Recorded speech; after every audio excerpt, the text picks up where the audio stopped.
But what is best in life? The open steppe, fleet horse, falcons at your wrist, and the wind in your hair. Wrong! Conan, what is best in life? To crush your enemies, see them driven before you, and to hear the lamentation of your women. That is good. That is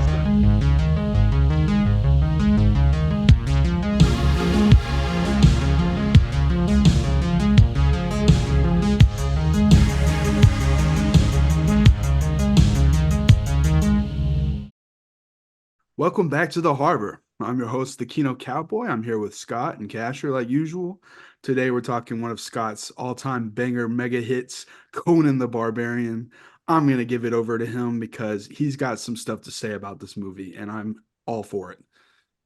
So I am super into this movie. This movie is a top 10 movie for me. I'm not saying it's a top 10, the best movie I've ever seen in terms of quality, but in terms of sheer enjoyment, I love this movie. I've been saying this is something, if we want to do an easy cast where I can talk about something for a while and have plenty to say, this would be one. This is my favorite Schwarzenegger movie, a man whom I deeply admire despite his foibles.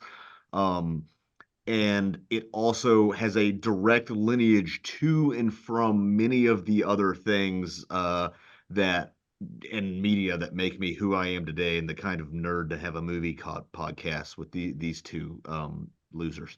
I resent that. So Conan the Barbarian, this is the 1982 epic fantasy film, the greatest sword and sorcery film of all time. What is sword and sorcery? How is that different from fantasy?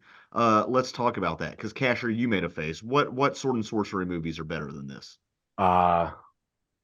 Probably none. I don't know. I couldn't really argue it. I love sword and sorcery films too, but the ones that I'm going to think of, you guys could probably pick apart. Yeah, what? Name them. I really like Kroll. I love Kroll. I haven't seen Kroll. And Kroll the reason I haven't seen Kroll is because I was going to watch it, and Adrian is like, you need to be under the influence. I'm like, well, you need to be under the influence for any time you watch sword and sorcery, just so you know. And then I love heavy metal. And then I love Beastmaster, which like all of these came out almost the exact same time. Right, they did. And so this was obviously you had your Sword and Sandals epics and your Jason the Argonauts and what's not as cool with that guy with all the claymation. Anyway, you had that. I have not seen Beastmaster. I downloaded it for this cast, and I ended up hanging out with Adrian and watching this movie instead. So I was going to do that. So maybe I could be wrong. I do know that Chevy Chase dress up as the Beastmaster in Community. So anything that Chevy Chase likes, I also like. That's not true. That guy's problematic. You do like black people, though. That's what you guys say. Yes, definitely. Scott has no issue with Donald Glover. No. Don Glover. Don Glover. So this is based on the stories of Robert E. Howard, if you don't know. Now, Robert E. Howard was, you can look at his Wikipedia page. I think if he was born today, he would have been considered a neckbeard. Heavy. Just look at the guy. I'm pretty sure, I'm going to pull up his Wikipedia right now. I'm pretty sure that he's wearing a fedora in it. Yeah, he is, totally. He's a chubby dude wearing a fedora. Yeah, but at that time, that fedora was fucking sick. And this was in 1934, so that was fine for white guys to wear fedoras. Yeah. I bet he'd be wearing like a New York Yankees cap now. Right. With no brim. Which I'm actually going to start with that, because the story itself of Conan, which if you're watching this, I'm hoping you've seen it, because we will talk about it in detail, is very simple. It is a revenge tale. It is very archetypal, but it is medieval fantasy through kind of pre-medieval fantasy, honestly, through an American lens, which is where a lot of sword and sorcery comes from.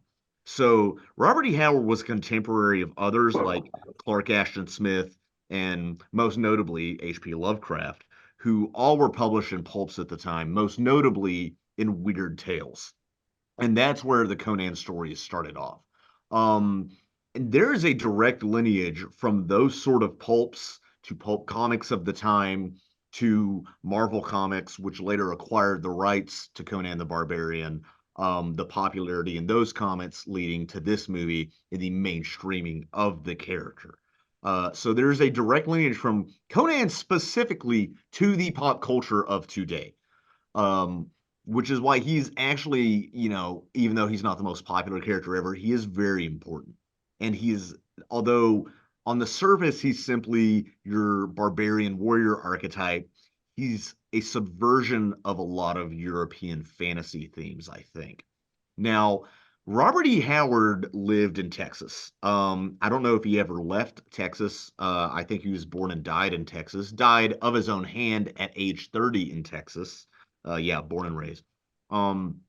So and there's a movie about this, which I cannot remember the name of.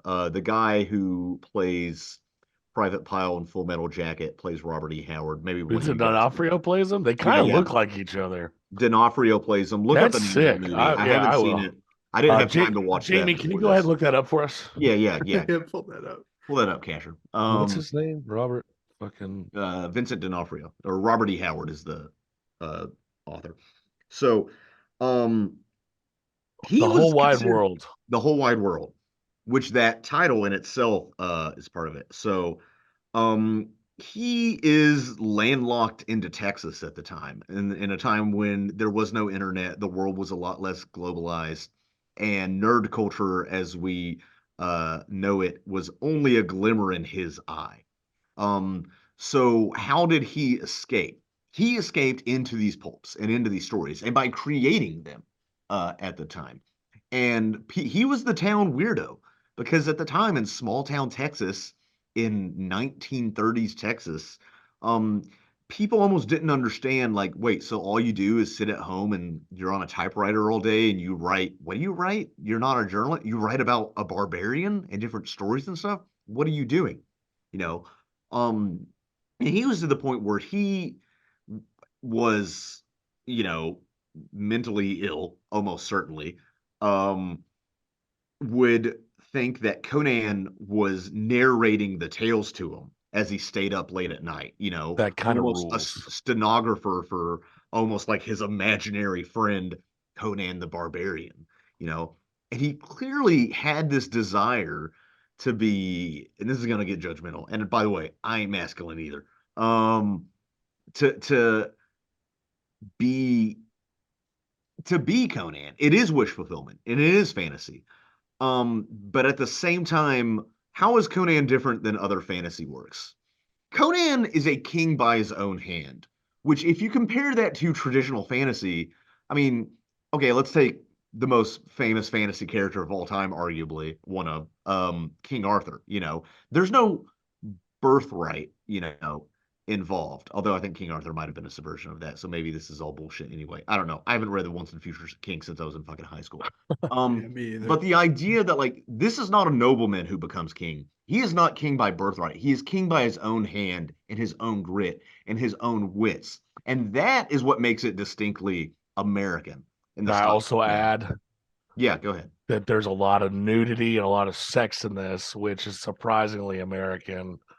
For the time for pulps, especially if he's doing wish fulfillment. I mean, Conan is just like running through women throughout the entirety of his career. And part of the reason for that, honestly, I've read several, not all of, there's a lot of them, and of varying quality, by the way, of widely varying quality Conan stories, not just by him, but by other authors later. Yeah.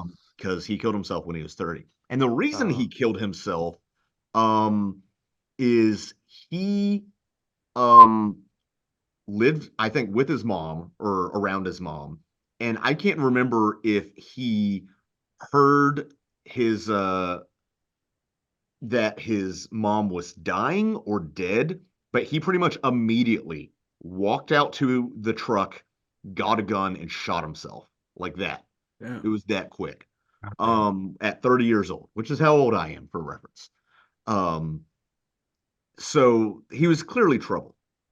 And I even remember reading a letter of, like, I think he was almost obsessed with this idea of masculinity at the time. He had to have been. And have to have been.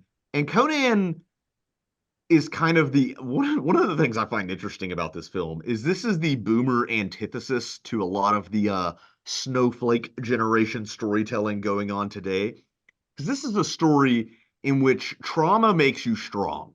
Trauma makes you the strongest man there is. Like That is fucking the Super lesson. Saiyan. The opening of the because Adrian hadn't seen this in years, and I watched it with him. I remembered he- like maybe 2 minutes of this movie. yeah, and the first thing that flashes on screen is Friedrich Nietzsche. What does not kill you makes you stronger. Which is just like, I don't know about you guys, but that shit just gets me instantly hard.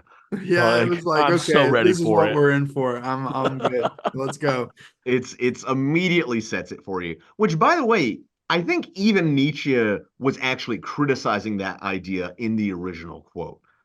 Jamie, you can pull that up maybe and confirm it for me. Or Yeah, no, I'm sorry, not No, that okay, bad. that's fine. You yeah, don't have to. this is This like isn't a Nietzsche cast. going. I love Arnold, and I was ready to go because this is one of those side of the van, spray paint kind of movies. That's Where how I those nerd explained it. vans that have like the Oh yeah, hero with the sword on the side and the Frank dragon. Frazetta, baby. Yeah. Yeah, Are dude, you just that's- talking about Fanboys right now? The van from Fanboys? But Well, that's just like That's that- based. Frank Frazetta. That's Is it based not? off of like stereotypes, though. real like stereotype of like Yeah. nerds in the 80s. No, that's exactly how I explained it to the girl I'm seeing when we started this last time. I was like, just let you know, you ever heard of seen these vans that have like ultra masked men with like a woman at his foot with like a sword in the air or some weapon and like a lens flare behind? And she's like, no. So we spent like 20 minutes looking at like Frank Frazetta's work. And I was like, yeah, this is what we're about to watch. Yeah. And that's what it is. Shit rules. It does rule. And honestly, when it comes to the Conan mythology, which I don't know the deep lore of, and the lore of it's a bit inconsistent because there's been multiple authors. Even some of it kind of overlaps with Lovecraftian theme. Lovecraftian beasts show up. Um, this almost just scratches the surface. And there are people who do not like this as an adaptation. And I understand because in the original stories, Conan himself is also, he is solemn. He is filled with mirth, but he is also filled with sadness. And also, but he is intelligent. It's an animal cunning that he has. And you see it some of this movie, and you see it a little bit more. There's one conversation that's in the extended cut of this, which is actually for some reason I just saw for the first time earlier today. That adds to that a little. It's him and Subutai talking before the battle. We'll get to that. Yeah, that was a good scene. Yeah. That's not the original theatrical. Did not know that.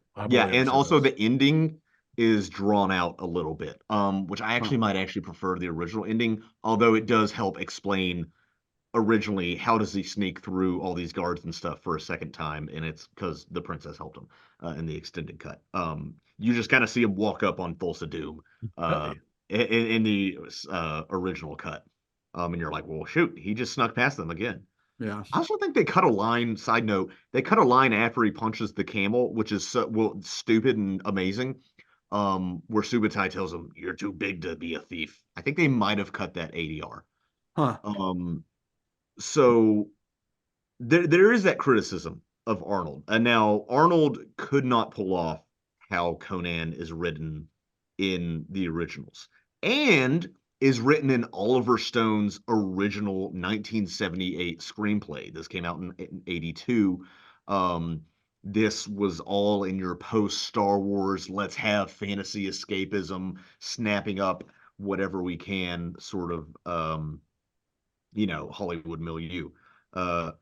So in the original Oliver Stone screenplay, it would have cost at least twice as much money as this. It would have been, this isn't a time where like 8 million is a good amount to spend on a movie, and this movie cost 20 million, which is a lot for the time. His screenplay would have been an over 3-hour movie. It was 140 something, like 141 pages. Would have cost over 40, around 50, maybe even million to produce. Oliver Stone was doing a lot of cocaine at the time, and then he went and wrote Scarface and was like, Fuck yeah, dude. he wrote Scarface right after this. He's like, I'm the cocaine's evil. I need to get this out of my system. I didn't know that. No, he went to Paris to get away from LA, cut off all his contacts. He's like, I need to get away from cocaine. I just have coffee and beignets now. But God damn, some of the best works come from nights and when you're just fucking ripped. And there's sometimes you're like Stephen King and you have 30 novels of incoherent bullshit. Yeah, but you have that's the thing. It has moments of brilliant. Yeah, it has. It's right high, edit sober, I guess. So yeah, I mean, originally Oliver's original version, it was going to be post-apocalyptic. It was going to be, you were going to see a map of the world as it is, and then you were going to see continental drift. Because the world has been ravaged, presumably by nuclear war, and we've reverted to like a medieval type state, which is also part of the related Dying Earth subgenre of fantasy, by the way, if you're interested in that. Yeah.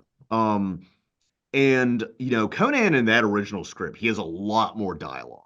Conan doesn't have dialogue until 20 minutes into this movie, which is an insane baller choice. And all he says the famous line, "What is best in life?" Casher, what's best in life? What's best in life? I can't remember. Say the line. Say the line, Casher. I can't remember it's to crush your enemies, see them driven before. Yeah, dude, I had that fucking. I was gonna text that to the group chat. I don't know why. I took a nap in between then and now. Sorry. Say the line, Bart. Yeah. But damn it! Don't do that. two things going into this movie, because I was so stoned 10 years ago that I couldn't remember anything about this movie. Thankfully, so it was very fresh for me. Two things I couldn't remember going in. I couldn't remember if it was an R-rated movie or not. I quickly found that it was. And then two, I couldn't remember if it had supernatural elements or if it was grounded in reality. And I was actually surprised that it does have supernatural elements, but it doesn't go as far as I thought, like other similar movies with like creatures and other stuff like that. That is because sword and sorcery originally as a genre, again, like I said, it's an American take on fantasy. America, especially if you're living in rural Texas at the time, civilization is a corruption of nature and a corruption of man's natural state. There's a line when they come across the first city, which is the first city that Conan has ever set foot in, where Subutai says to him, let me find it, civilization, ancient and wicked. That is immediately sort of the thesis statement for the entire thing. Sorcery, magic, is seen as evil and arguably an analog to science, which, I don't know, maybe Robert E. Howard was a flat earther or something. But sorcery is seen as somebody in their ivory tower corrupting the natural state of man, which is nasty, brutish, and short, but it's free. You're talking about a sort of Hobbesian, as in Thomas Hobbes, a Hobbesian sort of, we should have a very centralized, civilized government, versus a Rousseauian, who inspired the founding fathers, man is born free, but it is everywhere in chains. Due to the social contract and the restrictions put upon him therein. And that's how deep the power fantasy goes. It is not only that a man is strong, but he is absolutely free to do what he wants, and does so sheerly of his own iron will, which we get immediately without a word, as we see out of all the slave children captured, Conan is the only one to survive and is turning the entire wheel by himself to this mill with nothing but vengeance on his mind. It's like, this is like the most archetypal like fucking revenge story, but it's like also one of my favorites. Like there's so many things that I love that start off with like some village being attacked by barbarian, or by like bandits or something, or another village that's just slaughtered, but they left one kid fucking alive, and his just sense for justice drives him to like do this. Like, we've got even recent examples of like Vinland Saga, which is a really successful anime, and the Northman and being a Hamlet analog. It's just, I don't know, it's a tale as old as time that I'm just like super fucking into. I get really I love how hyped up. simple it is to just show him pushing that wheel until he's grown, and then through different seasons. It's such an easy way to show his trials and tribulations of being a slave for 20 years. Well, it's also like it goes from like barely able to do it by himself on that one, like very slowly to like now he's pushing the entire wheel Now himself. he's Arnold ripped. Fucking It's Arnold. awesome, dude. Also, at the beginning, I like that this movie does take its time and it doesn't hurry things. And I especially like that when it's that very solemn moment when uh they get down, when it's just his mom and him left, and they get off their horses and James Earl Jones come up to him. It's all very solemn. It takes its time and you get to really just soak in what's happening and the tension and the fear of the mother and stuff. And then James Earl Jones just is so coldly kills her. I don't know. It's a really He's a great snake. scene. It's It, it sets he, stuff up so well. It's so simple. that gaze he gives really like he does that gaze really well. Like I don't know, it's just kind of like enchanting. Like even you're watching it, and then all of a sudden he turns around and cuts your head off. Like I wouldn't be surprised if that Yeah. happened to Well, anybody. James Like, Earl Jones has an easy presence. Like it's the, of course that's why they cast him, but I feel bad. Like they gave him one of the worst haircuts of all time in like cinema dude, history. it's fucking Terrible. bad. The haircuts in this movie are the best part, though. It's so like it adds to the realism though. You have a barbarian. You have Rex or the other one, his lieutenants with the Yeah, porno mustache the whole Yeah. time, and it's the all those shit. guys are bodybuilders because you have to believe that they can take on Arnold. Yeah. Yeah. So they had to just cast more bodybuilders. Like you But it's can't. just like out of all movie characters you would think would have like slinging insane pussy, it would not have that haircut. I don't know. It's funny as fuck to me. Yeah, ones that have like an orgy room where Yeah. they're being fed by some naked guy through a ladle. You'd think that he'd have like a Jerry curl or something in the 80s. Yeah, I like that there's just enough supernatural stuff. I like all the snake stuff because at first you're like, oh, it's a snake cult. Oh no, it's literally a snake cult. He's a fucking snake.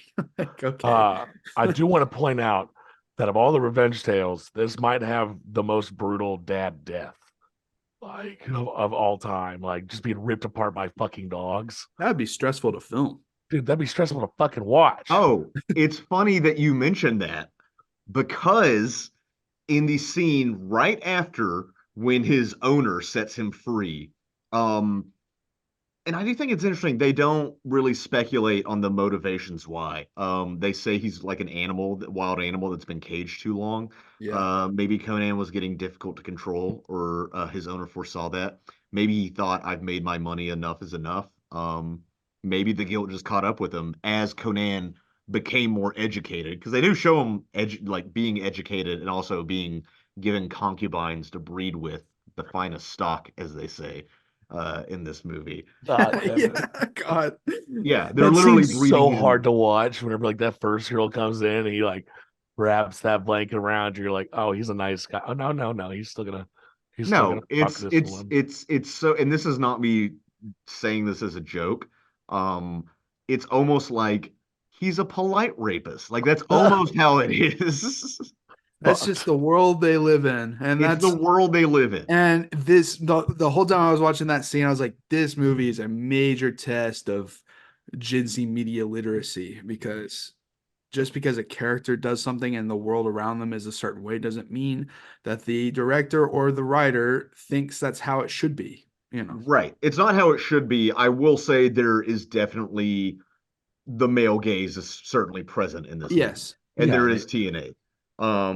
But no, he is a barbarian. That's how it is. He's learning to read at 25 or something. Yeah. He's not studying weird? philosophy and swordplay. So anyway, speaking of dogs, here's movie trivia for you. So after he escapes and he's running through the steps, and he gets on that pile of rocks where eventually he finds the old king and the Atlantean sword that he uses. Yeah. Those dogs chasing him were actually chasing him. He said those dogs were not well trained, that trainer was not good. and he might have been injured, but he was like really running for his life. He was like, these dogs are Fuck like, that. fucking scary. You know, I he's wouldn't like, work with animals ever again, dude. no, he's like, I don't like these dogs. I don't like this dog trainer. This is terrible. Like, I don't like these. I can't do a fucking Arnold impression. I can't either. I don't, I tried so hard. I'm not gonna try. I'll mess it up. I'm not an impression. These dogs.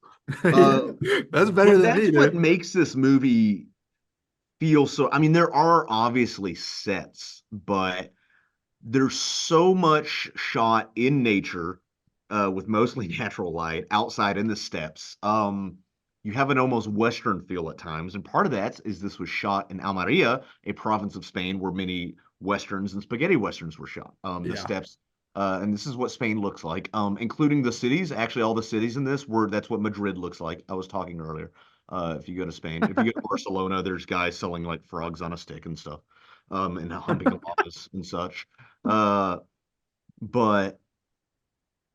there's so many things because before this, to prepare for this, I watched Red Sonja, which I'd never seen before. Movie fucking rules. That movie is so bad to the point of self-parody where it becomes good again. It's fucking rules. The acting in that is awful.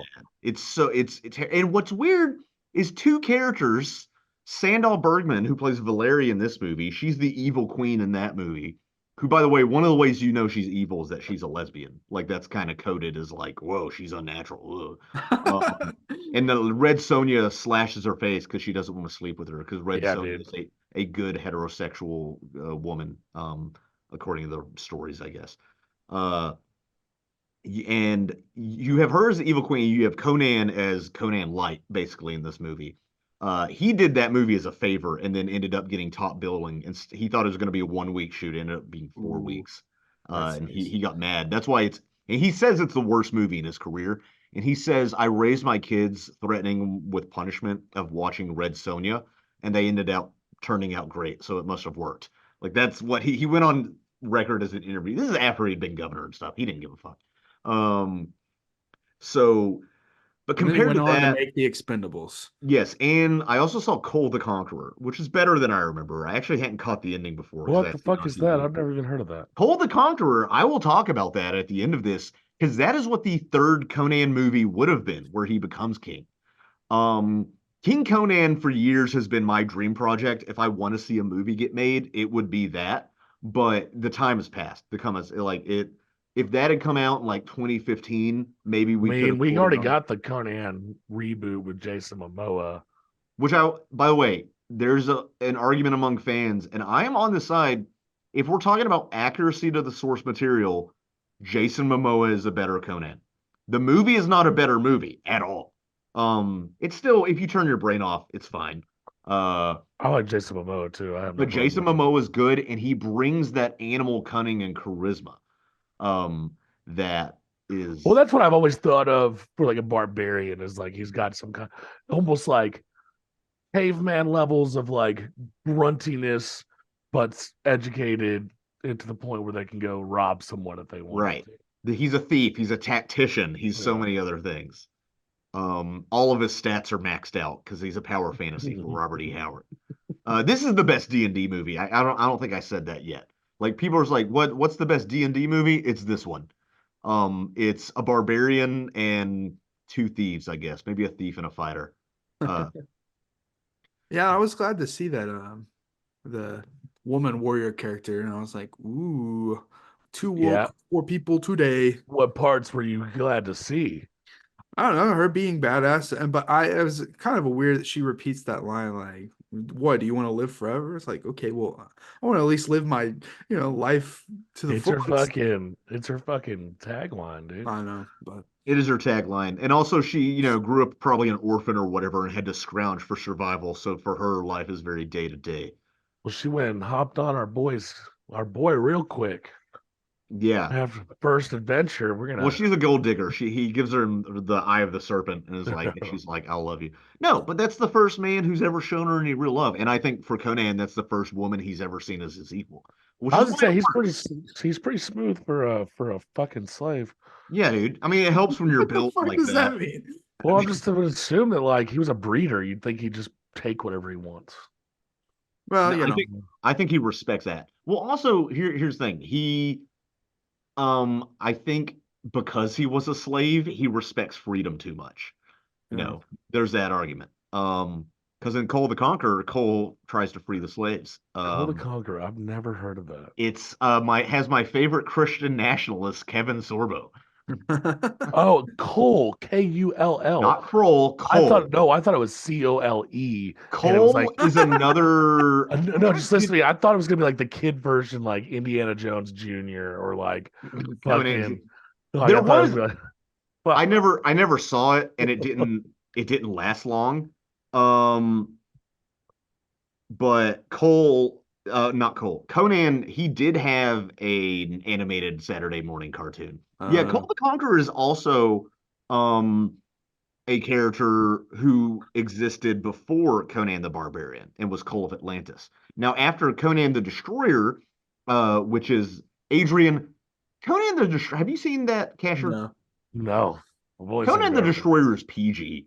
Uh, I don't want to watch that. I'm good. Yeah, it has Grace Jones and Wilt Chamberlain though, so there's that. That's the only thing that's like.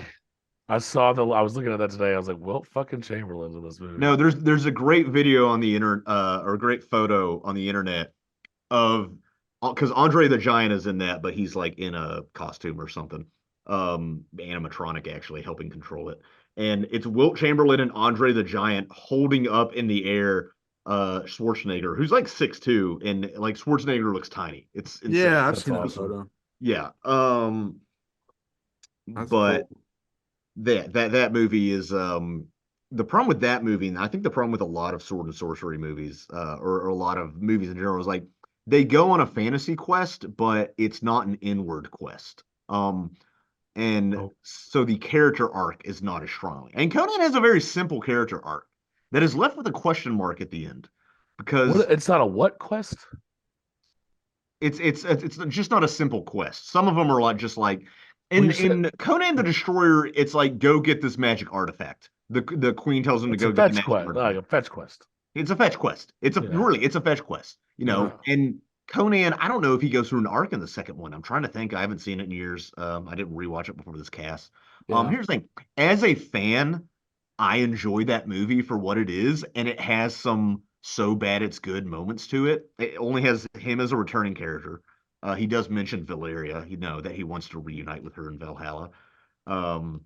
But clearly after that, I think Schwarzenegger was burned. Also, he had moved on to bigger and better things. By the time Cole the Conqueror was made, he had already done Terminator 2 and stuff, I keep thinking you're saying Cole, but it's Cole. And Cole. I just keep imagining like fucking a He-Man-esque Conan story. It is Cole of Atlantis.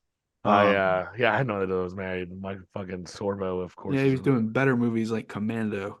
Commando is a better movie than I love that Commando. movie. Fucking rules. I love Commando, but I do like that there is that trio element in this movie with his. Yeah, he formed a party. I love that. Yeah, it's awesome. That made the movie a lot better for me, actually. I mean, he even has like his base where he's settled in, and he's got his like a mystic Oriental guy. Yeah, fucking Mako. We got Mako, dude. That was so cool. Good to see him. Yeah, I remember because you pulled this up and you were like, I think you were just looking at the IMDb or whatever when this came up, and you were just like, oh shit, Mako's in this movie? I'm like, is he in this movie? And by the way, that whole forming a party thing, oh look, that comes from pulp stories and that inspired Gary Gygax. Yeah. And that's why, I mean, there's other settings in D&D and there's other games entirely that have a more sword and sorcery approach to it. A kind of a lower magic level. I can't remember which setting that is exactly, but not Forgotten Realms, clearly. So all like that's my whole point is like, I think a lot of people don't understand, how important these early pulps were to modern pop culture and how much they invented, especially in America. Forming a party. Speaking of Mako, I was talking with Adrian before the cast. It's kind of funny. You said it was almost leaning on the fourth wall at one part. Yeah, because he was like narrating the whole movie.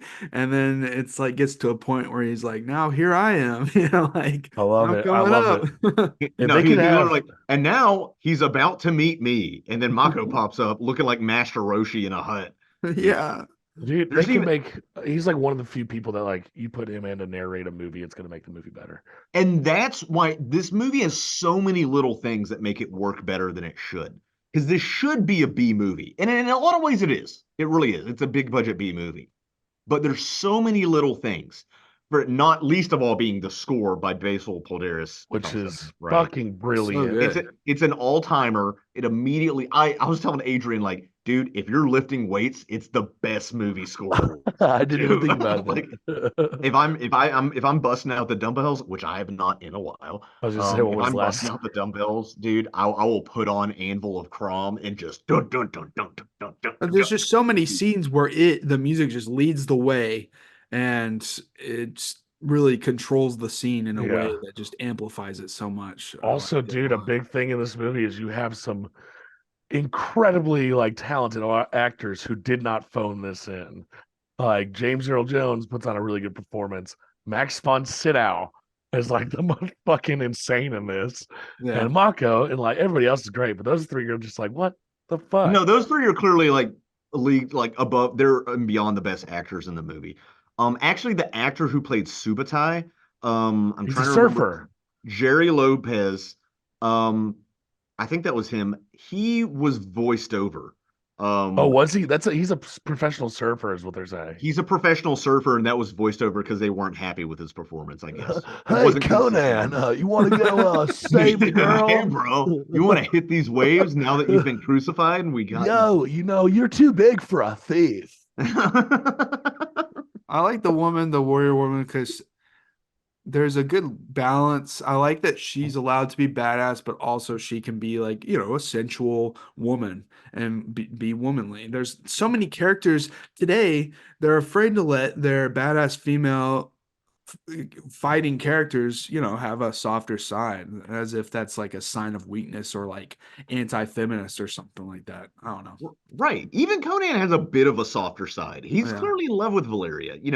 Conan, yeah, not Conan. Arnold's not the best actor at this point. He's not the best actor now, but at this point, I think he does a great job in this movie, actually. I think he does, all things considered. And especially some of the, like, and that was my point. Like, the dialogue, when other movies try to do this dialogue, it fails. And it's not Shakespearean. It's not even trying to be Shakespearean, but it does feel old timey. But at the same time, it doesn't try too hard. It doesn't try to be European.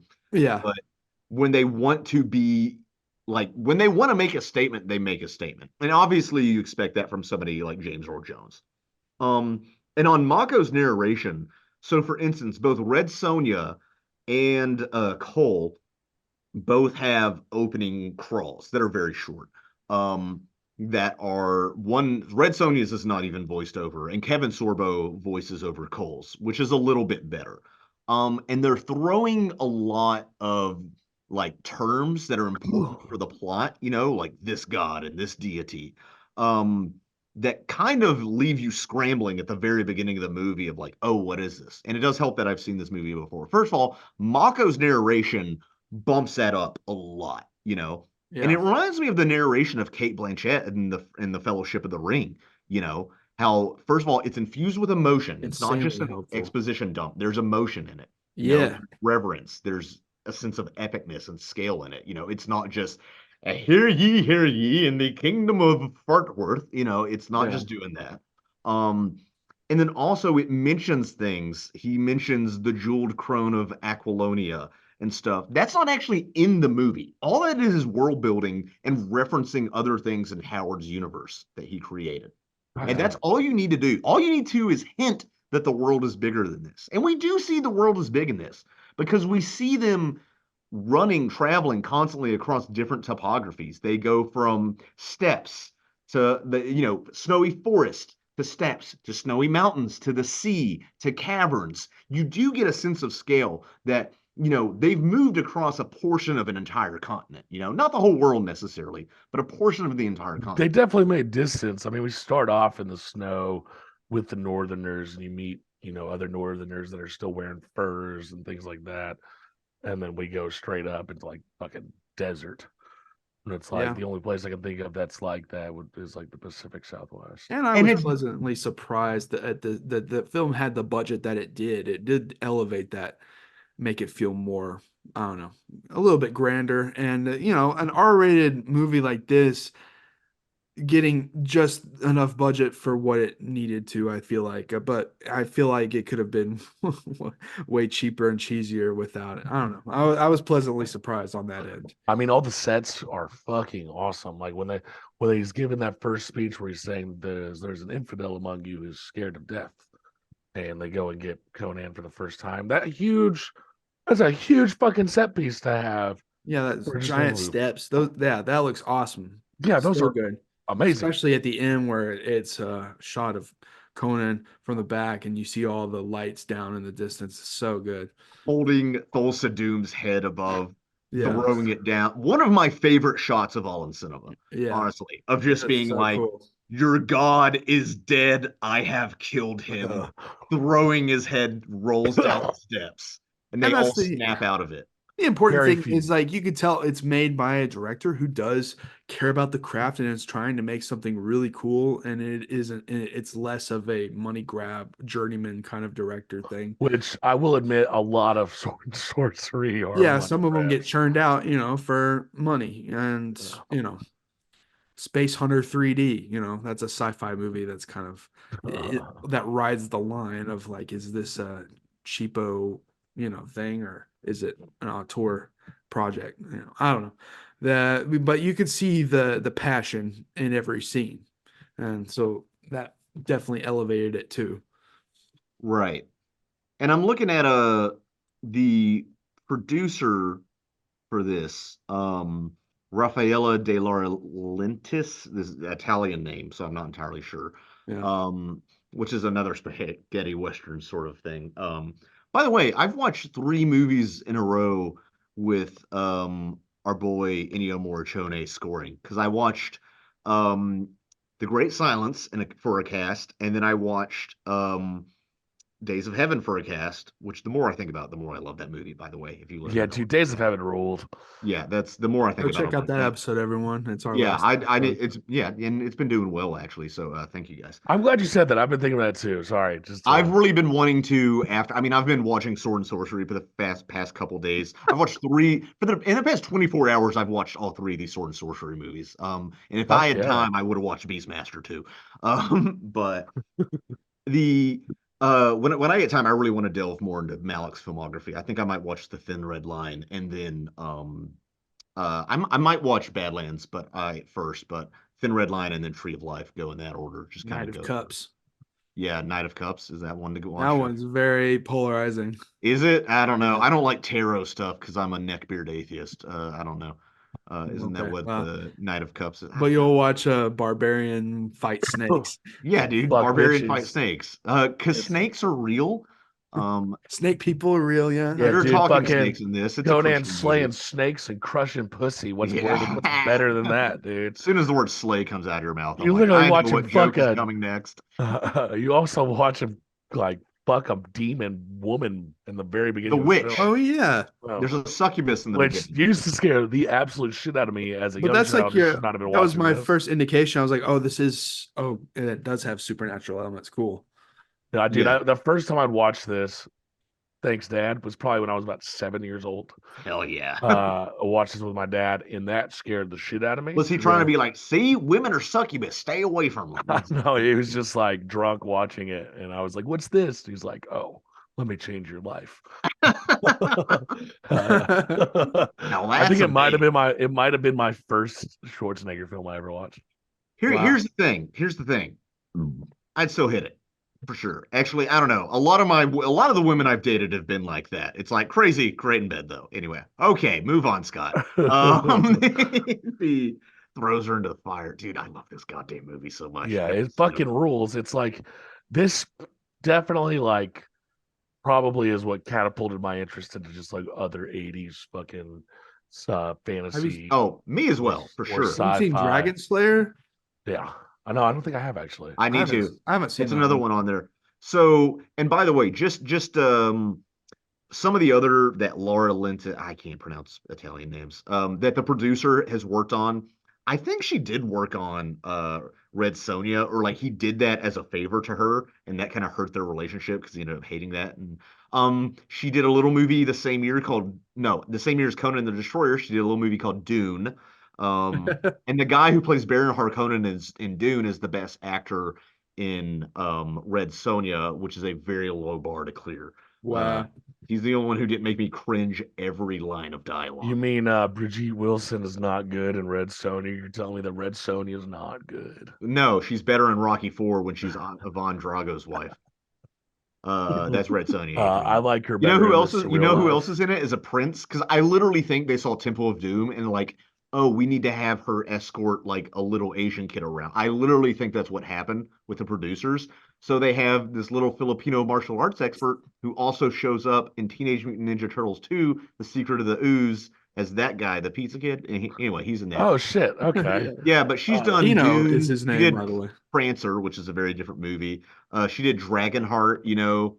I fucking love Dragonheart. Oh my god. Yeah, Charles Edward Pogue. I actually saw him give a speech at a library in Kentucky once. It was, No, damn, you and they just said like it was a unlocked. Q&A, but then the lady presenting wouldn't shut up, and she was just some librarian, so there were only time for 2 questions. I was trying to ask about his process, and he was like, oh man, we don't have time to go into that. I'm like, well, she would have if Lily over here didn't spend 10 minutes at the top talking about all the programming the library had. I applied for a library job. I hope I get it. I hope they don't see this. I just gotta say, you just unlocked like a clear path in my brain of like fucking growing up, because I used to watch the shit out of the Dragonheart, all of them.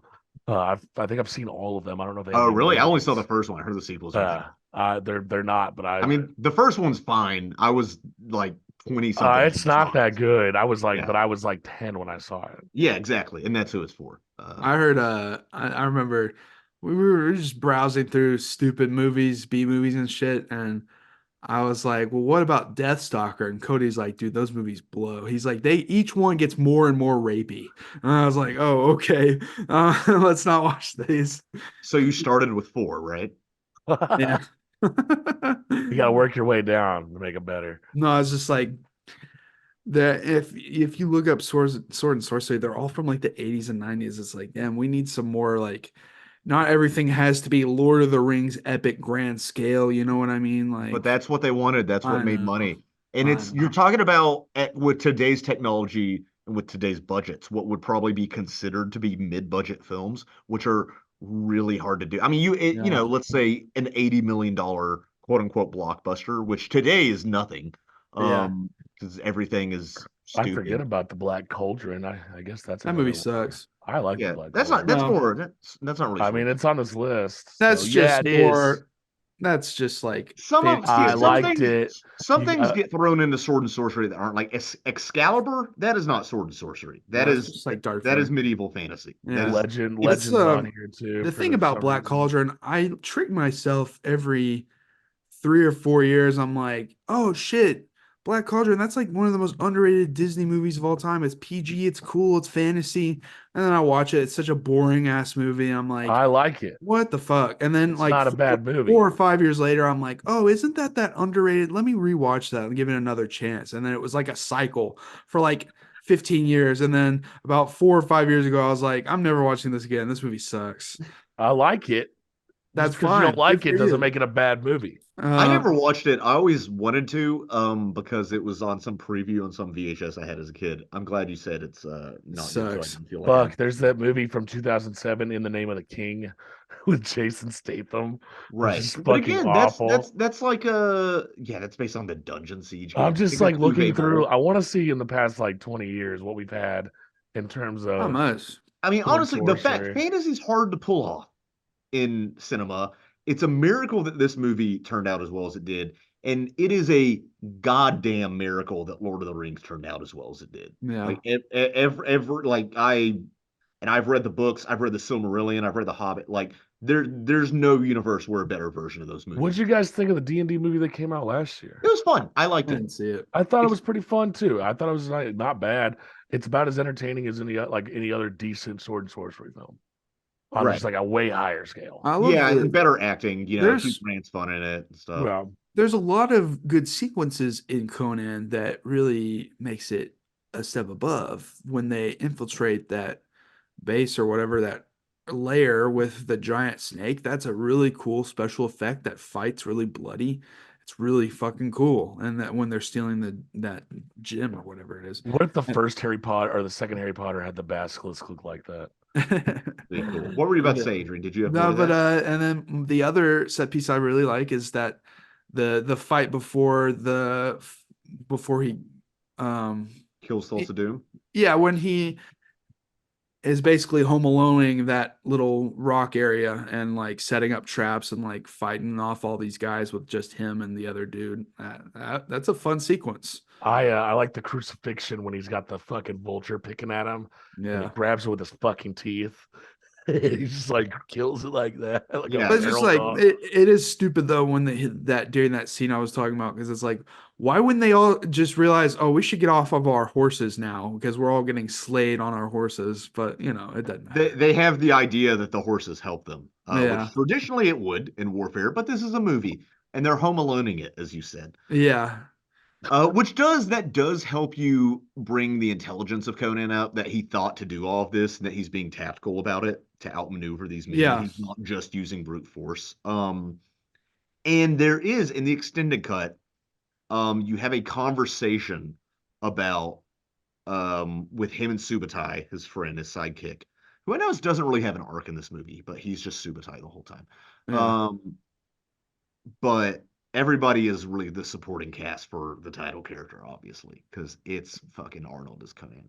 Until they like get their own spin-off episode, basically. Yeah, I wish. Oh, originally, Oliver Stone, he wanted this to be like Bond. He wanted there to be something like 12 Conan movies, maybe with Arnold or maybe even somebody else reprising the role every few years. He was on a lot of coke. He had lofty goals. There's basically a kaiju at the end of his original script. Not a kaiju, but there's an entire army of like half beast, half human, like pig creatures. And then after Thulsa Doom dies, like the sorcerer like takes his power or something and grows into like a 50-foot tall monster, something crazy. It was just like, and they're like, we need to cut this down. There's no way that this actor Arnold guy, what? Change your last name. Who's gonna watch a movie with this guy? That like they had to fight to get him in. Wow. Because I know this because this movie came on AMC a lot. That's how I got into this movie when I was younger. Okay. Whenever it was on TV, I would watch it every How single did time. they like censor tits? I don't even remember, dude. No. They might have just blurred it out. They might have cut some scenes down. The blood was there's a good amount of blood still there. Because this movie does have blood, but I wouldn't call it like a gory movie necessarily. It has a reasonable amount of blood in it. I think it has a great amount of when he slashes people in the chest, it's like shooting out and stuff. Yeah, exactly. It has the throat right amount. ripped out at the beginning. It's indulgent, but the right amount of indulgent, if that makes sense. Yeah, it's not. But anyway, in the extended cut, which is only about 8 minutes longer, turns makes the movie drag a bit more. I think. Yeah. I might prefer the theatrical cut. I will say, I think overall it drags a little. It sags just a little bit in the middle of the movie. I agree. Rewatching it, I think it does a little because it does slow down after the initial breaking into the snake tower. Yes. And then it's good that they slow down and let you like show them feasting and drinking. And is he a drug addict at that point? Because there's that point where all the soldiers come in and he just like falls asleep in his soup. He's just drunk. He's been on a bender. Well, they've been talking about they're like this better not be Haga. All I can think of is like this. Oh, that is Subutai when they sell him the Black Lotus, and he's like, "This better be the good stuff." I know, I'm a surfer. You know, is that fucking like a drug? I think it's I think maybe it's like an opium or something. Oh, I think it's like some sort of opium. Well, it's like I was reading. I was trying to figure that out. I couldn't figure out what the fuck Haga was, and I just like it's like dirt weed. Yeah, I think it's a fantasy. This better not be fentanyl. Yeah, no, it's not. Yeah, no, but it's like after it drags for a little bit, it just hits you with set piece after set piece of like cool, interesting sequences. So, and by the end of it, you're like raising your fists almost with Conan as he raises the head to everyone. It's like what a great finale. It really brings everything together, and it's so satisfying and triumphant in the end, and I love it. Because Conan is a man who the riddle of steel is important to this movie, and it's thematic, and it's mentioned. And it's kind of weird because Crom, he doesn't even give you the riddle. He wants to know what the riddle is. And I guess Thulsa Doom, because he's been around 1,000 years. Um, what is steel compared to the hand that wields it? You know, something like that. Which thematically, and that to me is another very American thing. Because I want to take an aside and compare guns and swords real quick. Yeah.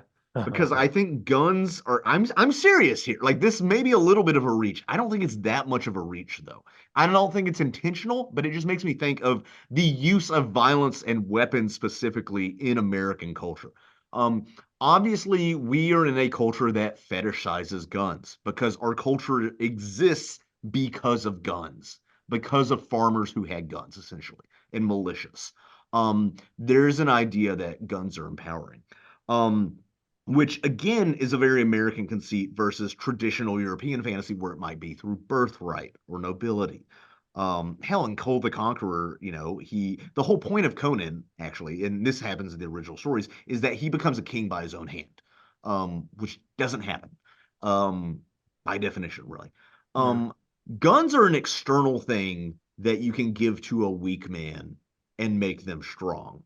Which is why if you're too into guns, that's why people make jokes about you compensating. And you probably are. You and your truck living in the suburbs. Hauling nothing but your own fat ass. Also, guns are cool though. Also, guns are cool. I can't even front. I can't even cap. But like, no, it's like I'm not. I'm like, we should, probably do better with background checks and stuff. But also, like, you ever shot one? They're pretty fun. Like, I've shot an AR-15. It's pretty fun. It's fucked up. I don't need one. I shot it. I'm like, this is scary, and I would like this is, but also like, I am hitting every shot with this scope on these. Like, it was. Ugh. That was the morning of my brother's wedding. But he was like, let's go shoot guns. He and I are very different. He does not have a film podcast. He's more arcane than I. But he's not that kind of gun owner. But a sword's different, and there is this fetishization of steel and of weapons in this that makes it very American. But at the same time, the difference is that a sword needs the hand that uses it. I mean, yeah, you have to have skill to use a gun, but compared to, using a sword, Pulling a trigger is different than swinging a sword. Yeah, it's completely different, And sword fighting is very different. I actually went on a kind of a YouTube rabbit hole after watching Red Sonja, which has much worse sword fighting, where it's like, let's attack them one at a time. Let's leave ourselves wide open for these attacks, which there's some of that in here, but yeah, it's fantasy, it is what it is. If you had realistic sword fighting, it would be a lot of like, it's not interesting to watch necessarily. But there's a huge skill ceiling rather, which I think, I don't know, it just ties into all of this. In that there is a fetishization of weapons, but also it is tied in with the idea of like the weapon itself is not what matters. The man does. That was a long explanation of the riddle of steel and what it is, but it just has a lot of interesting sort of Venn diagram overlaps with all these other things I've been talking about. Yeah, for sure. And I like that this film is like, it is very triumphant that he gets his revenge on this man. And it's not like, well, he wants to be the better man or some shit. Hell no, he's a barbarian. He's coming for blood. You killed his fucking parents. Prepare to die, bitch. I like that he survived too. Like he's not like dead from like overexhaustion or something like all these other pussy ass fucking sword and sorcery movies have been lately. It's nice to see him be like, yeah, I fucked this guy up. Let me show his people that he is not the god that they should pray to. I am. I love it. That shit rules. But you do get him at the end, and you don't get him with the princess at the end. The other difference is that it shows the princess bring him along. I do think it's interesting. It's like kind of explains how he got up to Thulsa Doom that easily, because in the original cut, he just kind of shows up, and you see him walk off with the princess, which I don't even think he should do because he has one love, and it's Valeria. And he even says that in the next movie, which we will talk about before we wrap this up. But you do see him contemplating, looking off in the distance. Because Thulsa Doom does try to give him the I created you, I'm your father now. What would you be without me? All of your muscles, your body, everything about you is because of me. I was the fuel for your fire, and you have nothing without me. It makes me think a lot about The Princess Bride, when Inigo Montoya kills the six-fingered man. Yeah. He finally gets revenge, and he's straight up says like, I've been in the revenge business so long, I don't even know what to do. And then he becomes a pirate. Oh, by the way, what does Conan do in the original stories? He becomes a pirate. That's how he ends his life, and he ends his life sailing around the seas. I think even after he's become king.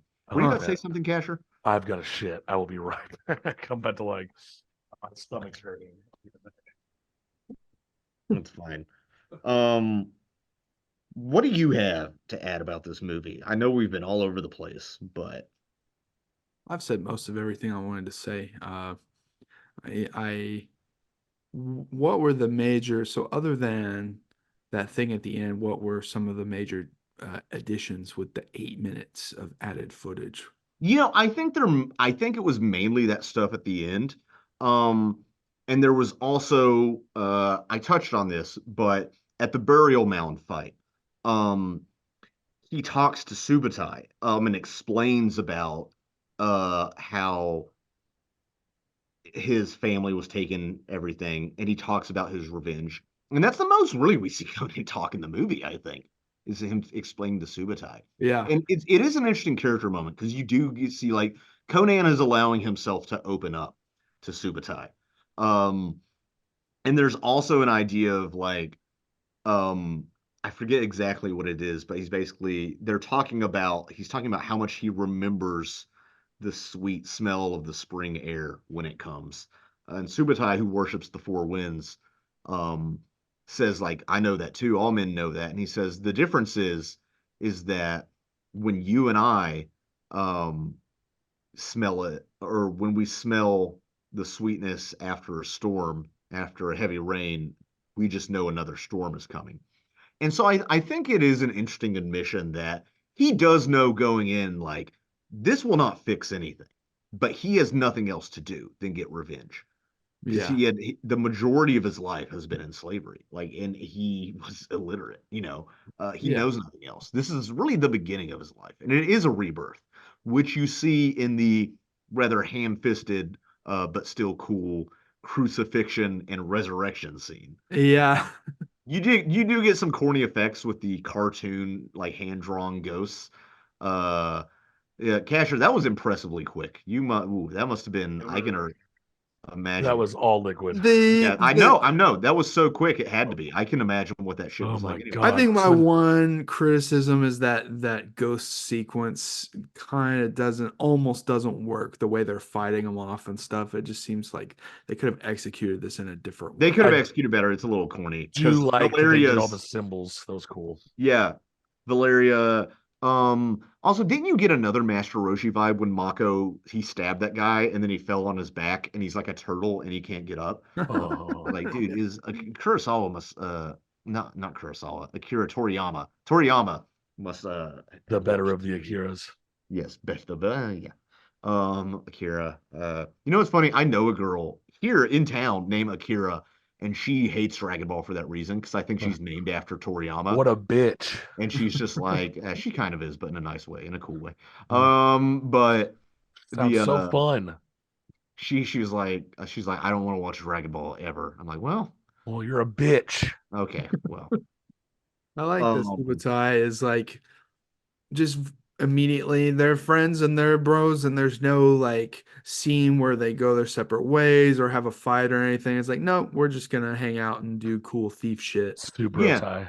And I think a lot of that is set up in the first scene where he says, give me food, not just give me food, but give me food so I can fight the wolves when they come. Yeah. And I think Conan respects that. He's a simple man with simple morals. It's kind of funny. Hey, I'm drawing a One Piece comparison here because Luffy, when he first meets Zoro, who is the green-haired uses three swords, he's like also tied up, but he's on a crucifix, and Zoro's like, "I'll free you, but you're gonna come hang out with me, basically. Yeah. And since that moment, there's not been much time that they've spent apart at all. Man, We like the bros. We like the second mate he's bros. a bro, you know, and like I said, Subutai doesn't have much of an arc. He's very much a supporting character. Mako does show up in Conan the Destroyer, actually. I think he's the only other returning character. There's another thief who's supposed to be, I think, Subutai, but they recasted because I guess they didn't like Lopez, just because he can't act or something, I suppose. I thought he was fine. But they overdubbed him, which I didn't even know until after seeing this movie several times. I didn't know that. Yeah.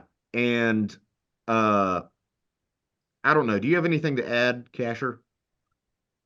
Honestly, I'm still on the verge of potentially having a shit again. Okay. So no. Well, on this note, I think if there's anything to learn about this movie, is that children all follow cults and cults of personalities and influencers today, like Thulsa Doom, and have their flowers and their little hippies with their drugs and getting intoxicated and hanging out and having sex and their Tinder orgies. Or you can be a boomer and use your trauma to make great art. And use your trauma to fuel yourself. And that's why trauma is a good thing. And also, cocaine's a good thing. That's why trauma and cocaine are great. And that's going to be my cringy capstone to this. This has been very cathartic. Not as cathartic as cutting the heads off my enemies, but I've been wanting to get my thoughts out about this movie to the world for a while now. And that about covers it. I still feel like there's more I could talk about with this genre if like snake arrows. Like what? Snake arrows. Snake arrows, dude. Yeah, he tells it seek, and it goes homes in on. That's cool. That's cool. So, yeah, that shit rules. Kind of stupid, but whatever. It's like curving the bullet. That shit rules. Who Might cares? be stupid, but it's cool. It's magic. Let me have something. Yeah. Well, I guess that wraps up our episode on Conan the Barbarian.